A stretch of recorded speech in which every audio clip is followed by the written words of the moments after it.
Tervetuloa Pukitnoniin tämmöiseen Alicia Kitchen Cafe ja Resto. Tää on tämmösen tän päättien varressa. Aika hieno paikka. Siinä on tämmönen puinen talo, joka voi vuokraa. Se on varmaan 12 000 pesoa, eli 160 € varmaan. Niin kuin aikamoisen talon saisi sillä laivattua tilaisuutta varten. Siellä on hienot rappuset tänne ylös. Aika monta rappusta. Tulee melkein lämmin. Sitten täältä avautuikin aikamoiset näky. Aurinko laskeutuu tonne mäkien taakse. Sitten täällä voi syödä. Voi tilata ruokaa tuolta alakerrasta.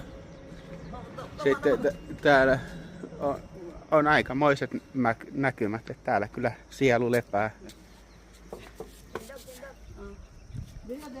Ollaan aika korkea, noin kilometri merenpinnan yläpuolella. Siellä on aikamoisia taloja. Ei varmaan ihan köyhät ihmiset asu täällä. Siinä on kahvila myös vieressä, jos voi iltaa viettää. Tuo huone vielä äkkiä. Aikamoiset jyrkät rappuset löytyy. Ja vähän kattoo mihinkä astuu.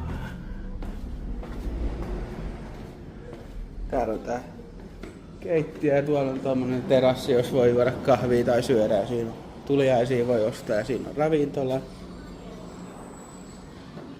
Täällä on aika viileä, kun ollaan aika korkealla. Tulee Suomi vähän mieleen ja lisää rappusia tänne.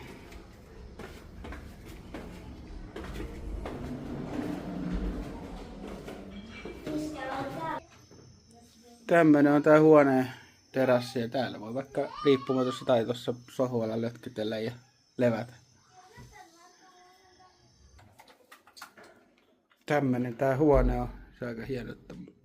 Tämmönen pieni telkkari. Perus.